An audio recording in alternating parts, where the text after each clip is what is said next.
Assalamualaikum warahmatullahi wabarakatuh. Apa kabar anak-anak kelas 4? Semoga kalian baik-baik saja ya dan sehat semuanya ya. Alhamdulillah anak-anak, hari ini hari Senin kita bertemu kembali dengan Bu Ika. Kita akan belajar PPKN ya. Dan sebelum dimulai, mari kita bersama-sama mengucapkan basmalah. Semoga kegiatan hari ini diberikan kelancaran dan kemudahan. Amin ya Allah ya Rabbal Alamin. Mari baca basmalah bersama. Bismillahirrahmanirrahim. Ya, kita lanjutkan. Nah, hari ini PPKN kita masih belajar mengenai hak dan kewajiban. Sudah dipelajari sebelumnya dan kita akan mengulang kembali, tapi ada yang berbeda karena bahasan kali ini mengenai hak dan kewajiban manusia terhadap sumber daya alam, yaitu tumbuhan. Nah, dalam Al-Quran surat Abasa ayat 24-32 dijelaskan, maka hendaklah manusia itu memperhatikan makanannya. Sesungguhnya kami benar-benar telah mencurahkan air dari langit, kemudian kami belah bumi dengan sebaik-baiknya, lalu kami tumbuhkan biji-bijian di bumi itu, anggur dan sayur-sayuran, zaitun dan kurma, kebun-kebun yang lebat, dan buah-buahan serta rumput-rumputan untuk kesenanganmu dan binatang-binatang ternakmu. Nah, di sini dijelaskan betapa Allah sudah berbaik hati ya kepada manusia. Allah Maha Pemurah. Allah telah menciptakan berbagai macam tanaman, tumbuhan untuk dimanfaatkan oleh manusia. Untuk juga selain itu juga untuk ternak-ternak ya, untuk ternak dan nanti juga ternaknya dimanfaatkan oleh manusia. Jadi alangkah baiknya kita harus selalu bersyukur kepada Allah ya. Nah, kita akan lanjutkan. Nah, di sini kita akan bahas kembali apa itu hak dan kewajiban, hak dan kewajiban masyarakat terhadap tumbuhan ya. Nah, Bu Ika jelaskan kembali, walaupun sudah, Bu Ika hanya mengingatkan kembali apa itu hak, apa itu kewajiban. Hak adalah merupakan sesuatu yang harus dimiliki juga didapatkan oleh seseorang. Sedangkan kewajiban adalah sesuatu yang wajib dan harus dilaksanakan setiap orang dengan penuh tanggung jawab, didapatkan sebelum atau sesudah mendapatkan hak. Nah, selanjutnya kita akan mengenal lebih lanjut lagi mengenai manfaat tumbuhan bagi manusia. Mengapa kita harus menyeimbangkan hak dan kewajiban kita terhadap lingkungan, khususnya terhadap sumber daya alam tumbuhan? Karena ternyata tumbuhan itu memiliki banyak sekali manfaatnya bagi manusia. Di sini ada tumbuhan sebagai sumber makanan, ada sumber karbohidrat, ada sumber protein, kita bisa ambil dari kacang-kacangan, karbohidrat dari beras, gandum, juga ada vitamin dari sayur-sayuran dan buah-buahan ya. Dan banyak lagi ya. Nah, selanjutnya juga sebagai bahan obat-obatan. Nah, di sini ada kunyit dan juga di sini ada jahe kering ya.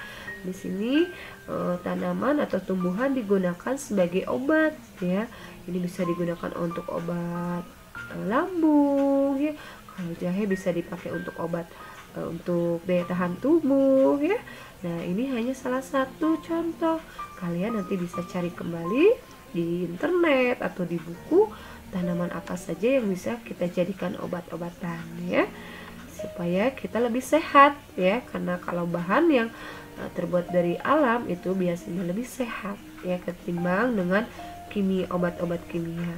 Nah sekarang tumbuhan juga sebagai sumber bahan bakar. Di sini ada beberapa contoh, ada aren, ada kelapa, bunga matahari, ada jarak, ada wijen ya, kelapa.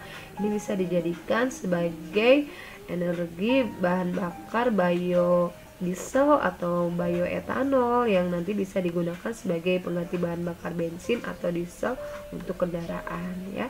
Nah, selanjutnya tumbuhan pun bermanfaat sebagai penghasil oksigen. Saat siang hari khususnya tumbuhan itu menyerap karbon dioksida. Karbon dioksida itu dari hasil pernapasan manusia atau juga dari kendaraan dan sangat tidak baik untuk manusia. Nah, oleh tanaman itu diserap dan tanaman akan mengeluarkan O2 yang sangat dibutuhkan oleh manusia. Jadi semakin banyak tumbuhan maka semakin banyak oksigen yang dihasilkan. Nah, selanjutnya tumbuhan juga sebagai sumber serat untuk sandang. Pakaian yang kita gunakan itu ada yang terbuat dari serat rapi, ada yang serat dari kapas, ada yang dari serat jagung, nanas ya, atau pisang. Nah, bisa dimanfaatkan untuk menjadi bahan pakaian. Nah, karena itu makanya kita harus selalu mengetahui hak dan kewajiban kita terhadap tumbuhan. Nah, apa sih hak kita terhadap tumbuhan?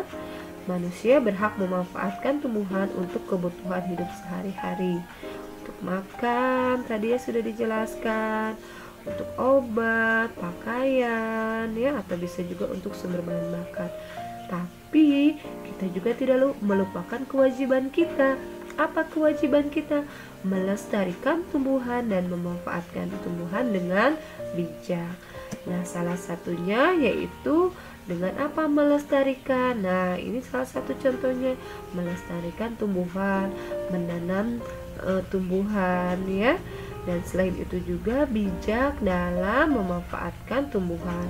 Contohnya misalnya ketika kamu ingin makan, ambillah makanan secukupnya sehingga tidak terbuang sia-sia, nanti bisa menjadi sampah atau lebih buruknya lagi nanti menjadi sarang ini ya, menjadi sarang atau sumber kedatangan tikus-tikus ya, karena tikus senang kalau misalnya banyak sisa makanan, mereka akan lebih senang dan akan mendekati tempat atau rumah yang banyak sisa makanannya ya. Dan selain itu juga dengan tidak menghabiskan makanan, kita itu juga sebagai bentuk syukur kita kepada Allah ya, karena belum tentu orang lain beruntung kita bisa menikmati makanan ya yang sudah tersaji, yang sehat, yang lengkap. Di luar sana mungkin ada beberapa orang yang kesulitan untuk mendapatkan makanan ya. Jadi tolong saat makan ambillah secukupnya ya. Selanjutnya nih, akibat tidak melaksanakan hak dan kewajiban. Nah, di sini tidak tersedianya sumber makanan, bahan pakaian, obat-obatan, sumber bahan bakar alternatif ya. Dan juga nanti akibatnya lingkungan akan menjadi gersang, kotor dan tercemar. Nah, itu saja anak-anak penjelasan dari Bu Ika mengenai hak dan kewajiban kita terhadap tumbuh-tumbuhan. Semoga kalian masih terus mau belajar, mencari informasi mengenai tumbuh-tumbuhan di lingkungan kita ya, manfaat-manfaat tumbuhan. Semoga itu bisa membantu kalian dan juga sebagai tambahan ilmu pengetahuan baru yang tidak harus didapatkan dari Bu Ika atau dari buku. Kalian bisa cari sendiri, kalian cari di internet atau di buku mengenai tumbuh-tumbuhan ya. Nah, anak-anak, sekian penjelasan dari Bu Ika tentang hak dan kewajiban terhadap tumbuhan. Tetap semangat, tetap sehat walaupun belajar dari rumah. Assalamualaikum warahmatullahi wabarakatuh.